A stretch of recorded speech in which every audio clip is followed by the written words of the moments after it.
Hey guys, it's your boy, player 4321. That's my username on YouTube. Um, so I've been wanting to make this video for a long time. I know people always come and ask me, how are you so cool? How are you the player? How do you get so many girls? Um, yeah, and now I'm just gonna explain it for my YouTube channel, right? Because I'm just tired of people asking me all the time, like, oh, why are you so cool? Oh, why are you the best? Or why are you so amazing and beautiful? Or why are you so wonderful? Please teach me to be so awesome like you are. And I'm like, okay, relax. I'll make the video. So here's how to get girls at the club.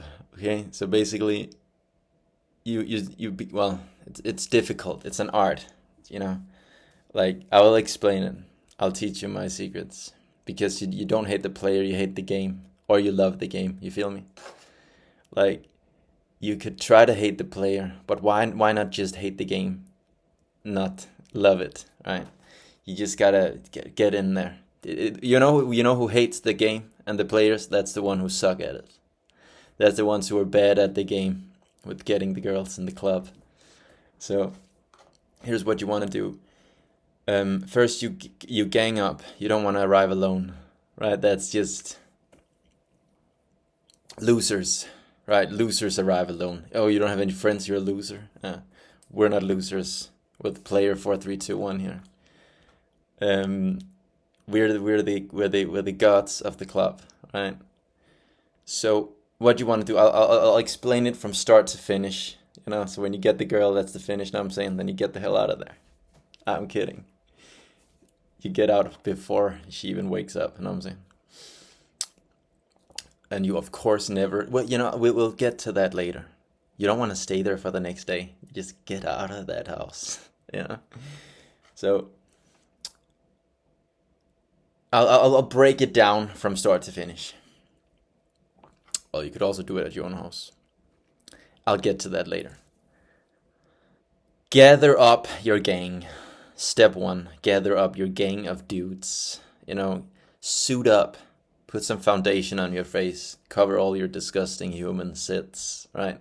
But player 4321 don't need foundation or makeup because I am, the player of the game. So what I do, I gang out with my boys. We do the warm up, usually at their house because I don't want to have them to destroy my house. The boys, the dudes. We're wild boys. So do it at someone else's house. Yeah, they don't want to fuck up your own house. And then just get that alcohol going, get the music going, get the energy up. Get the energy going. You don't want to arrive at the party feeling like shit. Like, just get it going. Turn up the hard style techno bass music, right? Bass Hunter, DJ Alligator, you put him on. And then you just go for it, right? You just maybe practice on each other a little bit. Kiss on the dudes. Practice your lip action. A dude is a dude. Don't be a racist for homosexuals. Just so you're warmed up with the lips. You don't want to arrive with dry. Imagine if you forget you have dry lips. You think a girl want to kiss your dry lips? Are you kidding me? Get your shit together. Test your lips on the dudes at the warm up, right? And then what do you do after that? Well, you turn up the volume. You gotta get pumped. Drink that alcohol. Get the booze going. Don't get too drunk at the warm up. That's a very important thing that I always teach to my students at Player 4321 channel of how to get the girls at the club. Don't get too drunk before the warm. It's not sexy to be too drunk. Oh, I'm too drunk. I can barely walk. Before the party's even started. It's not classy. The girls don't think you're sexy or attractive if you arrive like, oh, I'm the drunk. Alcohol. Stupid idiot. You could make one of your friends do it on purpose, and then you could make him look like the loser, and then you look better. That's also a strategy. Sacrifice the loser to get attention from the girls, and say he's a loser, and then get with me instead. It's many tactics you can use at the game of how to get the girls at the club. Player 4321. Shout out to myself. I'm so cool. I know. That's what they all say. So basically, what you want to do, okay, you've trained your lips, right? Warmed up at the dude's house, drank the alcohol, music's going, right? You're at the party and it's about, hey, what's up? Dude, flinging the jokes, keeping the mood up. Then you arrive at the club, and then there's the line. You say fuck that. You go to the VIP line because player. Just say you know me, player 4321 from YouTube, the cool king of the club. CKOTC, the cool king of the club. Cool king of the club. That's me. Just say TCKOTC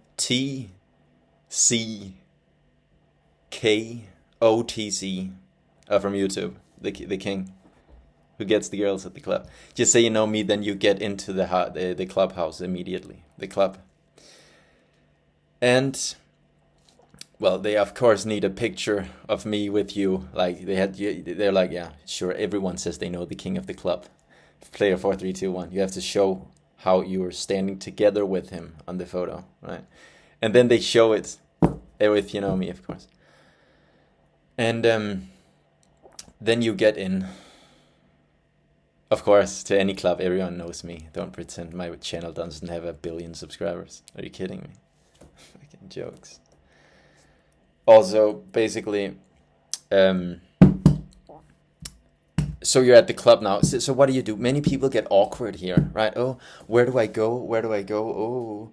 Oh, I feel weird. No, not sexy. See, here's how you arrive at the club.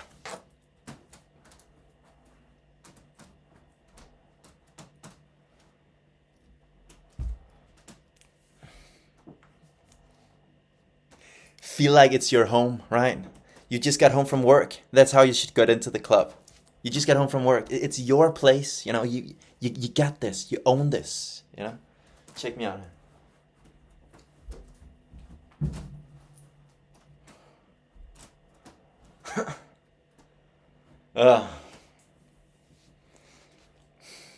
What the fuck are you doing in my house? See, that's how you should be in the club. What the fuck are you idiots doing in my clubhouse? Fuck off. My house. What do you want? Bitches. See, that's the energy you need. Not too drunk. You're home from work. That's when you get into the club. Well, who the fuck put this music on in my house? You feeling what I'm saying? Then you go up to the DJ.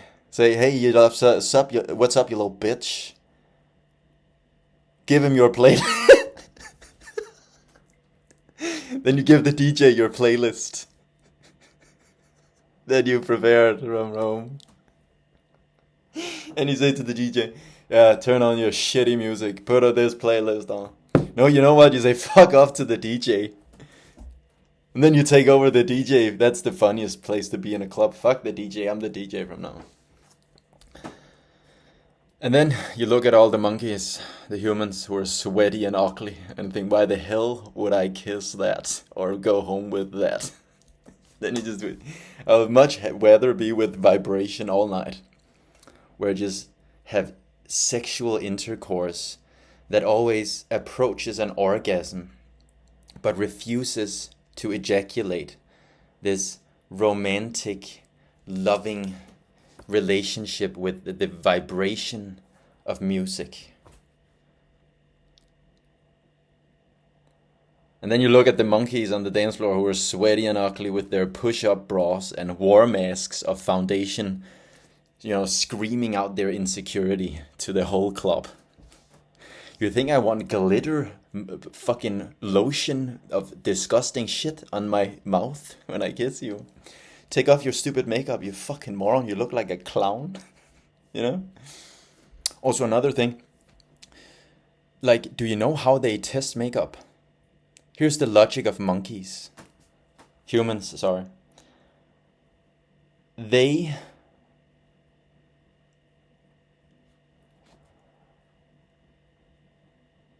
ready?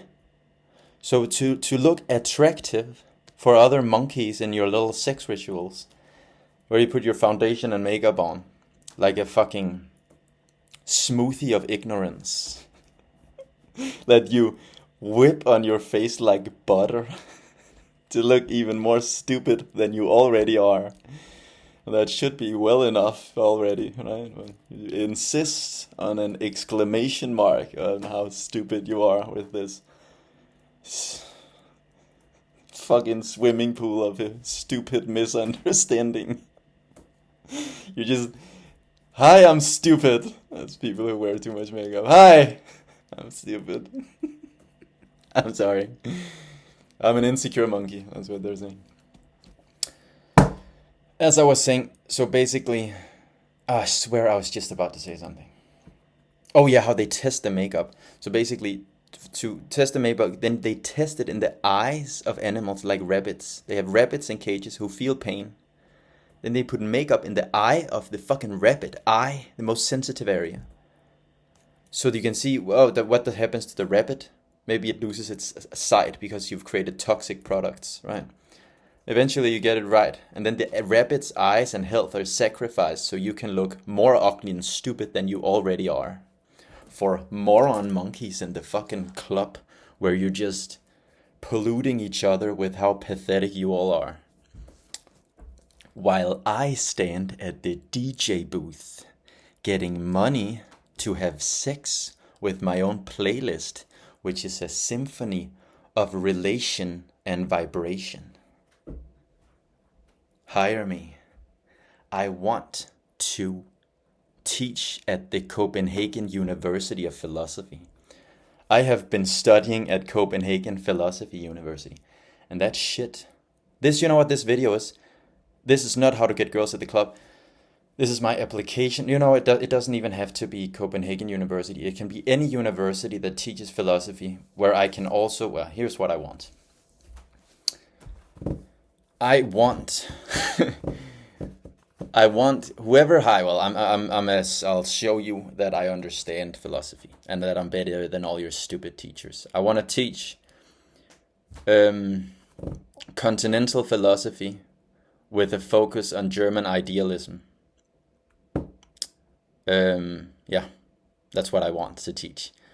Continental philosophy is my topic that I'll teach, and then with a specific focus on the only fucking relevance of philosophy, the godlike climax of understanding and wisdom, from which we have only withered into disgusting desert of a filthy desert of stupid, constipated wildfire of ignorance and patheticness. German idealism, Hegel, Schelling, Immanuel Kant, Fichte. But that's only as a warm-up for Friedrich Schelling, orgasmic philosopher, Hegel. I have sex with his words. Immanuel Kant, Friedrich Schelling and Hegel. Then I will move on from that. I'm kidding, you can't. You can try to toy a little around with all the existentialists, but you all know, here's the secret of philosophy. Existentialism is just a bankruptcy of consciousness. It's just those, like, so you get Søren Kierkegaard, the Danish king, right?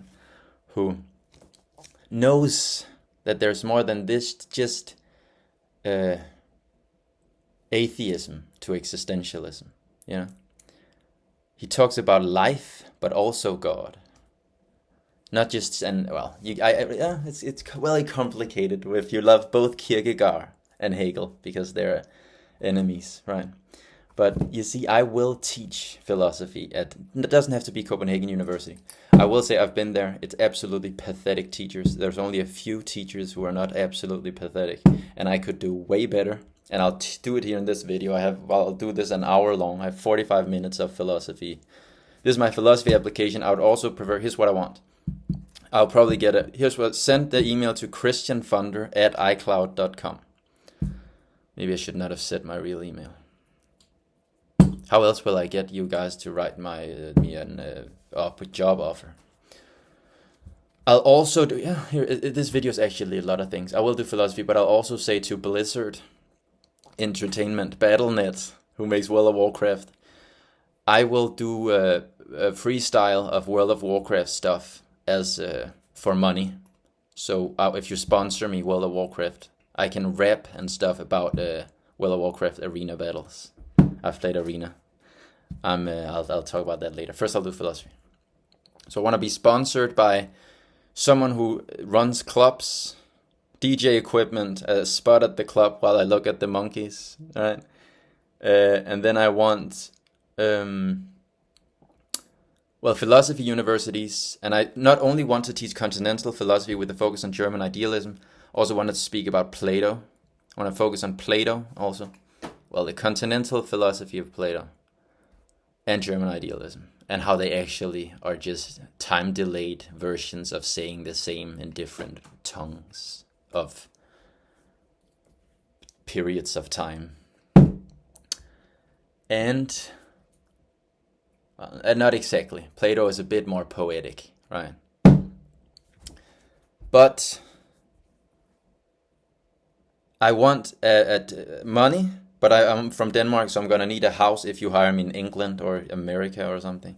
So you have to supply me with a house and salary and some sort of access to a club with a DJ equipment where I can. So I need to be a package deal. I'm going to need it also to be hired as a DJ in the same city, so we're going to have to coordinate. And I think I've said all I need to as a warm-up to how we will begin philosophy, and here's how it works. Why would I talk? I'll talk a bit about Plato, right? I'll say what Plato says about, I'll say what they all say about love. Yeah, love. I'll say what, no, Hegel does, yeah, Hegel tries to talk about love, doesn't go too well. He's a bit too abstract. He tries though. Hegel paves the way for love. How will I do this? What will I talk about first? I want to talk about them all. I don't have time. I'll do a little bit. I'll say what Plato says about love. First, you're all chained in a cave, looking at a wall with shadowy figures that you take for reality. You think the apparitions that you see around you, this form world of ideas, concepts, weekdays and oatmeal, and feelings that is not divine love and infinite beauty, and waterfalls of ambiguity, while you are filled in every part of your cells with orgasmic vibration of that which is supposed to be. So that's not something you know in temporality, where you're all born initially. And you think that, no, wait, you're not outside the cave, that's right. You're in the cave. So you're at the chains and you think you're a separate being who look at a wall, but the walls are just shadowy figures of separation and anxiety and suffering and proliferation of ignorance and torture of animals in little cages where you test your mascara to look beautiful for other monkeys because you don't love yourself enough to be alone. You need someone to fill your anxiety with you, so you stay lonely together and hate each other as a community. And then someone breaks out of their chains, right? Oh wait, that's way later. We have to stick to the initial layers of love. So in the beginning, you just love, Plato says, you love beauty as aesthetic and single, right? You fall in love with someone who is beautiful.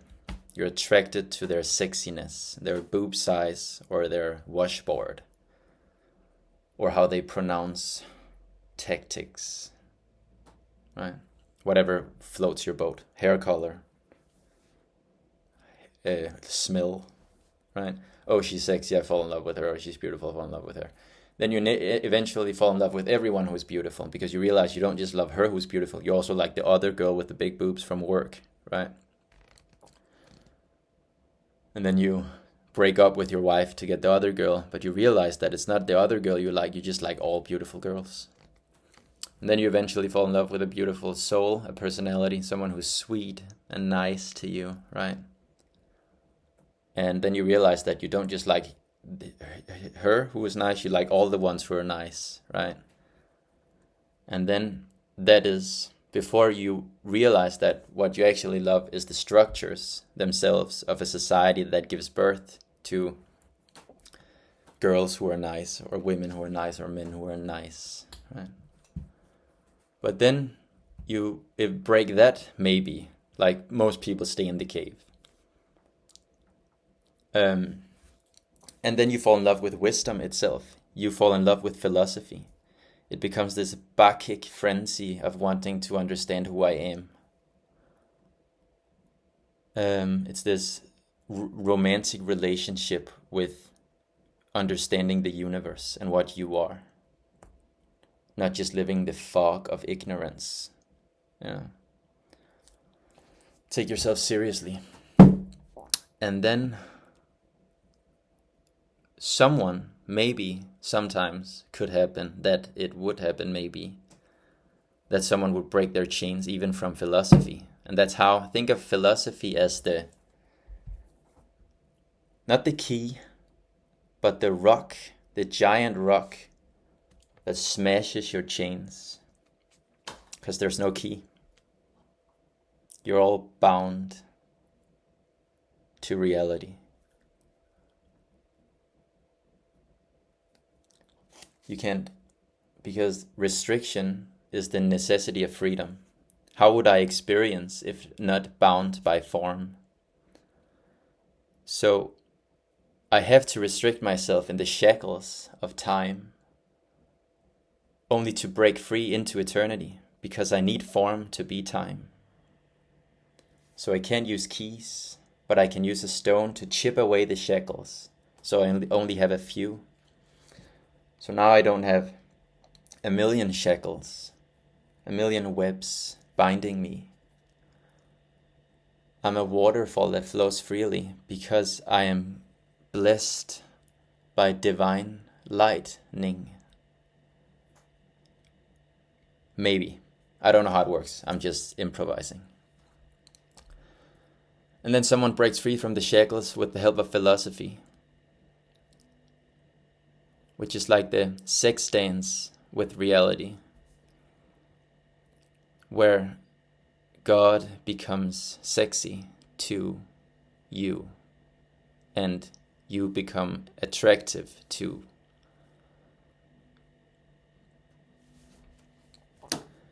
And then what happens then? Well, that's a good fucking question. Someone goes out and see, holy shit, so there's a whole other reality of infinite eternity and beauty beyond what you could even imagine if your imagination was on steroids and you imagined what was the most beautiful in itself. And that's a safari and jungle of severalities of this reality that you not thought could hide in possibility. Like nothing compares to the beauty and wonder and emotional ecstasy that lies outside the boundaries of reality. Someone tasted that once, I've heard. A rumor say that he became that out there sometimes. Not at all. And then they come back. What is very different, I've heard someone say to me, but when you come back from eternity into time again and have to re-equip your shackles, they don't fit. It's hard to take them back on, and you can't take the cave wall seriously anymore. You're just looking at the cave wall and you're like, all the sweaty monkeys at the club, right? No thanks. You know, achievements of mortality that doesn't involve The details of eternity. No. No thanks. Yeah. Relationships, marriages, achievements, jobs, compliments, delicatesse, connoisseuring of the jungle of time where form is the primary value. Nah. And then you're like, well, fuck me. What the hell do you do now then? You're stuck in time in love with eternity. That is problematically placed to be. Said the guy I've heard it from. And then you fall in love with eternity, says Plato. And then you're like a bird who's gone mad and you only want to fly home. And that's the love that Plato calls the divine love, the final love, the absolute love, where you fall in love with the eternal forms in eternity. But Plato actually explains it really beautifully, because he says that this is not the final and absolute love, actually. The final love is where you integrate eternity's beauty into your experience in time and realize, you see, you have seen the light behind you that projects out that makes it possible for shadowy apparitions to exist on the wall that you study in form, right? And now you've seen the light behind it, you know that's yourself, and then you fall in love, not with yourself and the divine flame, but you fall in love with what it creates. You fall in love with the reflections of your divine self.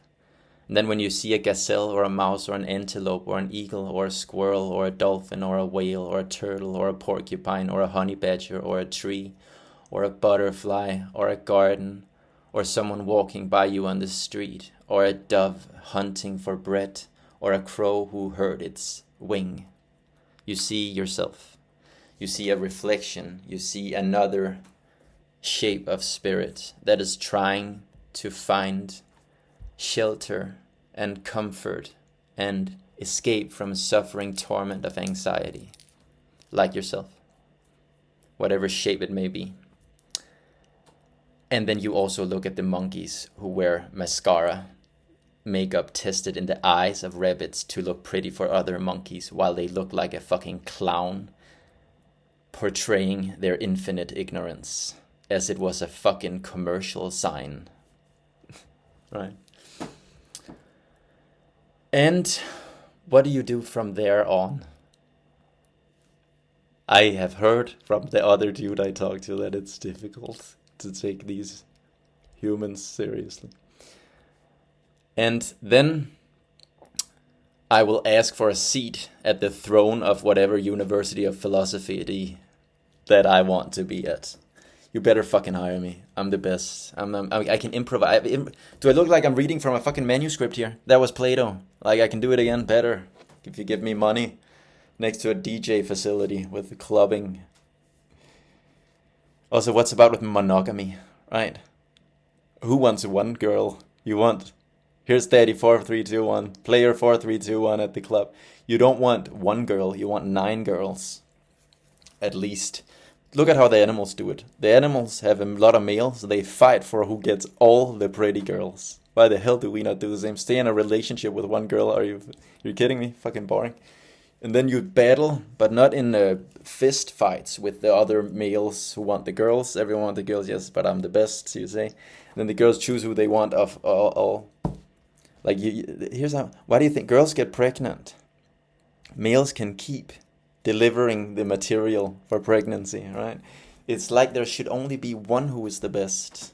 Why the hell did we stop that when we made animals, monkeys, humans, right? We should keep that going. And then I, of course, need all the girls. So actually, this is not even an introduction to how to get the girls at the club. I'm informing the girls at the club that the new fucking Lion King of Panther Cats is here.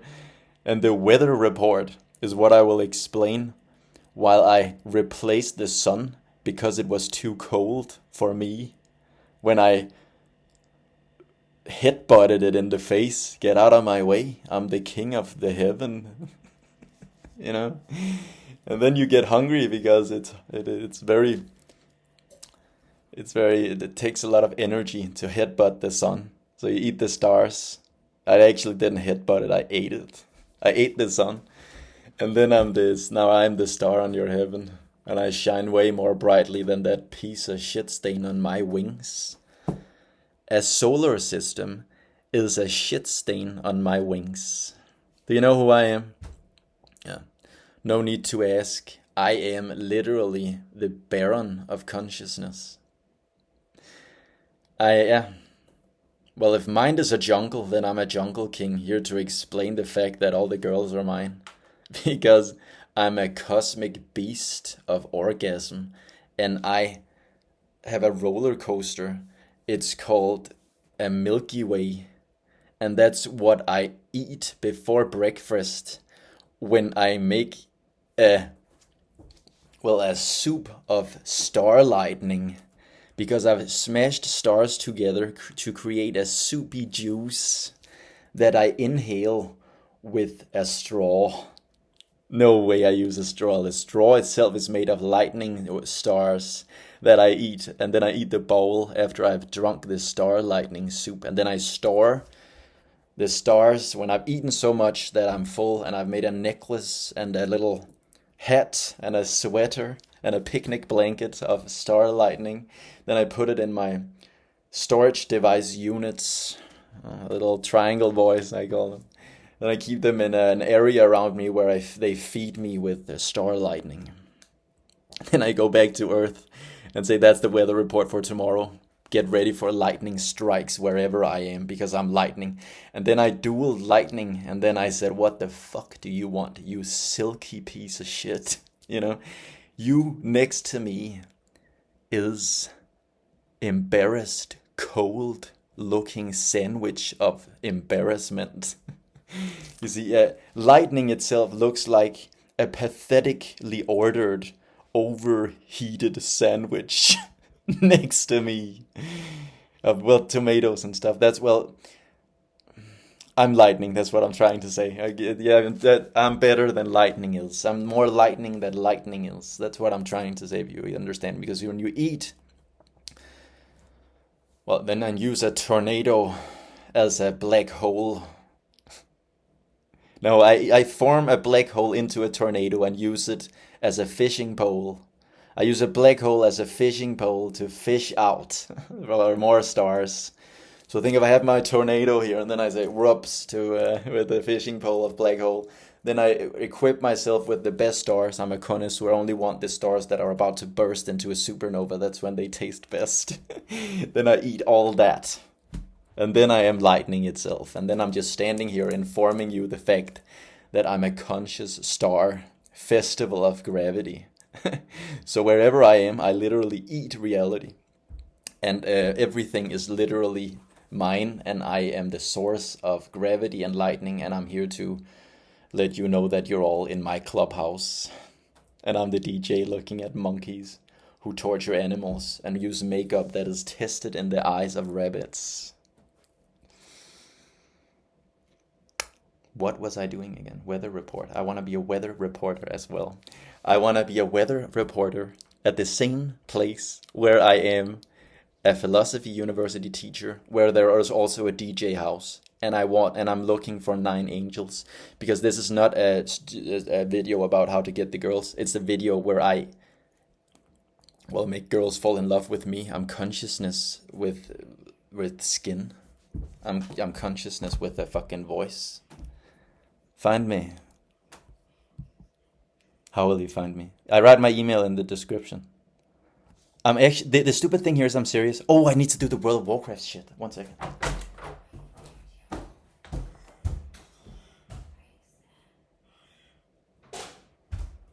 Okay. World of Warcraft. Sponsor me with, infinite game time. I want Sylvana Windrunner's bow. You gotta get that for me somehow, where I can, I want it. Maybe made of that material where you play with it in the forest with role-playing games where I can shoot people with it. It's decent size. Sylvana Windrunner's bow. Infinite game time. Well, I want you to make Thunder Fury for me, of course. You gotta somehow animate that lightning in the Thunder Fury sword. Well, I naturally want you to make Illidan Storm Rage's fucking Warglaives for me. When you've done that, then I will consider making another video about World of Warcraft. Think of this, that I'm a drug dealer, and I'm giving you the first drug, right? Blizzard Entertainment. I'm offering you this rap about World of Warcraft that will make World of Warcraft super popular, and then you better give me my fucking Warglaives. And I want one to be purple and one to be green.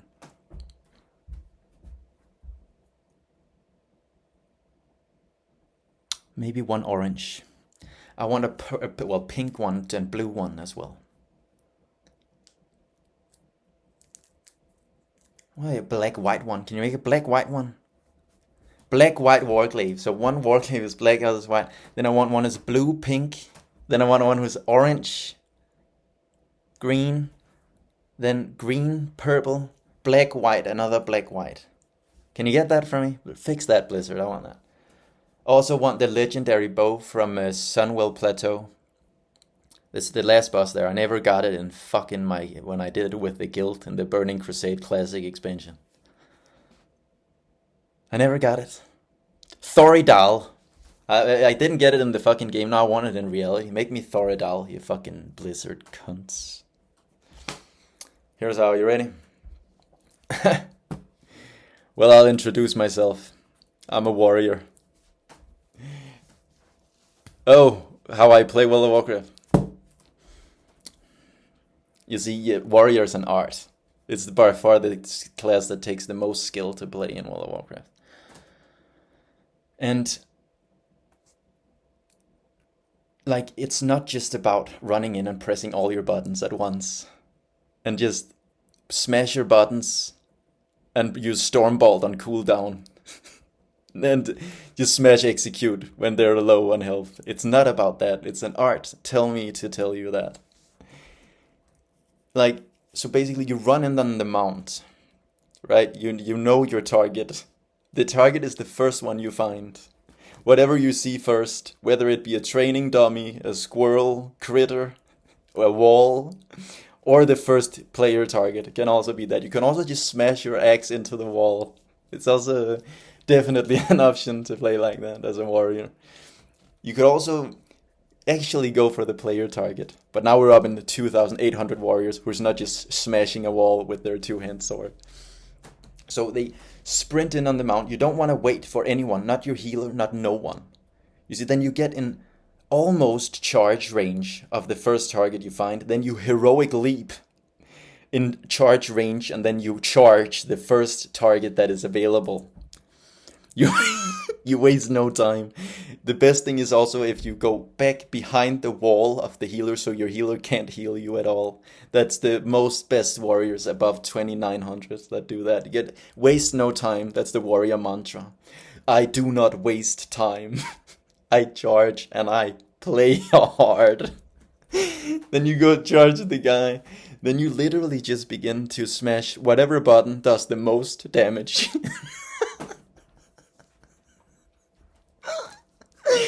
So you press, what's the button that does the most damage? Well, here's the warrior logic, okay? Okay, do I press the actual ability that does the most damage first? Or do I press the cooldowns who make my damage do more damage? You know, what do I do? Some warriors go for the one that does the most damage at the first side of the target. Someone press buttons that do make you do more damage. And then you just begin. So basically, the first button that does the most damage, if that is on cooldown, you keep touching it. Just keep pressing it even though it's on cooldown. Then you press the other button that does the most damage. Press that. Then go in back and then you end up sitting like this, pressing the 5 buttons that do damage. as a warrior. And then whenever they get out of range, you just charge it immediately. Do wait for no one and nothing. So I'm on the team with a Death Knight. We play TSG, right? So what always happens is that I charge. We am against the mage as typical. Then I charge the mage when he blinks. Then my Death Knight friend, who I love oh so much, he death grips the mage back from where I was. So you see here, there was a mage who blinked away from us. Then I charge him. Then my Death Knight grips him back.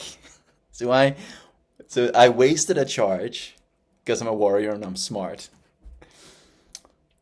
And uptime is not the only thing on my brain at all.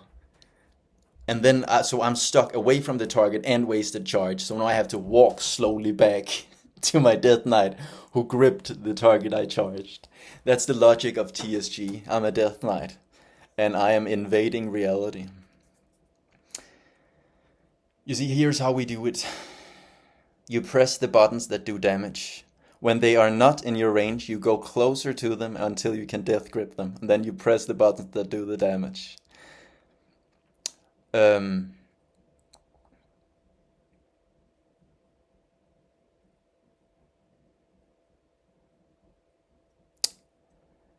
It's an art to play Death Knight. It's really an art. It's there's so much tactic. I'm overwhelmed by how complicated my setup is. Um, there's just so much information going on in my head on how to play Death Knight that I can't explain it. It's too complicated. It's so much more than damage, right? Like, don't tell me I'm bad at the game. Shut up. Shut up. Shut up. We're the best. I'm a holy paladin. I heal the two morons. And it's just not nice. I hate my life. It's the worst. Like, you don't have any real help to prevent crowd control. So you're two fucking morons with swords, with no brains, just run around chasing their target with like headless chickens on a battlefield with vultures, right? Think of a cat, two cats versus three panthers with Gatling guns. Welcome to the best setup in World of Warcraft. LSD. See, this is how you play World of Warcraft, not like TSG fucking shit stains. So while the three fucking trash bags run around with their stupid lack of tactics and strategy, right? Then you have an Affliction Warlock, an Elemental Shaman, and a Resto Druid. You could go with something else than a Resto Druid. You could go with the Holy Paladin. But I would go with a Resto Druid. Primarily because that's the best. You could go with a priest, but then you have like you overlap fear with the warlock, right? So that's why you want. Yeah, I would go with the Resto Druid. You go Luck Shaman, something else, but Luck Shaman, Resto Druid is fine. Like you can go Luck Elemental Shaman, Affliction Warlock, and then a Holy Paladin. It would be fine too. You know what? Steal the Holy Paladin from the fucking idiot TSGs and let him heal this shit up instead. Kick out the Resto Druid if you want. Bribe the Paladin, make him heal for you instead. And then, here's what you do. Affliction Warlock, slow the game down. You want pressure to build up. You're not RMD, right? You're not Road Mage Druid who just kills in a burst. You slow the game down, put curses on them all, control the game, right? Then you put all your dots up on all the targets. Curse of Exhaustion. Affliction, Curse of, what the fuck is it called? Corruption, Curse of Agony, Curse of Exhaustion, Unstable Affliction on them all. You do the haste buff and then you soul swap, right? And then when they charge you, the warrior and the fucking Death Knight with no brains, well then you teleport back. And then when they eventually find you, right, waddle their way towards you with Curse of Exhaustion, like this, two fucking soldiers of ignorance. Then when they finally make their way towards you, then you teleport the gateway of death. And then they were like, oh, you kidding me? I just reached him with my fucking axe. I know, dude. Like, I'm just tired at this point. Should we just sit down and give up? This warlock is fucking running like a fucking, what is he? Marathon runner, trainer. Well, I don't know what to do. Well, I don't have charge. Well, I used my death grip before. Well, how do we get to him? Well, we'll walk. Holy Paladin, bless me with a hand of freedom. Well, I used it before, you fucking idiot. Well, you're the idiot. Warrior, go with me. And then they just slowly moonwalk their way towards the warlock. And then all this while the warlock has spread his dots and just they're slowly rotting them down and the healer can't keep up. You know what is happening? Have I even explained the next part of the setup? You know what an elemental shaman is? Well, that would be something akin to an elemental Gatling gun cannon of possibilities. Earth shock, chain lightning, flame shock, lava burst, ascendance, thunderstorm, earthquake. Support with totems of earth grab, spinal spring totem of mana, healing spring totem, counter-strike totem, replacement totem, earth grab totem, bind them, slow them down even more than they are, while I fucking Gatling gun, flamethrower, berserker cannon, Gatling super spam lava burst in your faces while you waddle around like fucking targets to shoot down with my fucking flame cannon of lava bursts, because the flame shocks are not being dispelled because your warlock has unstable affliction up on the idiots. So if you dispel, you get the silence, and then you just put it as unstable affliction and flame shock up again, and then the procs just fly in. It's like getting a lava burst proc is just like another ammunition in your Gatling gun cannon of lava burst that you're just standing there while the idiots are following the warlock, right? Then you hex the healer, make him a frog so he can't talk. And that's how I want what I want.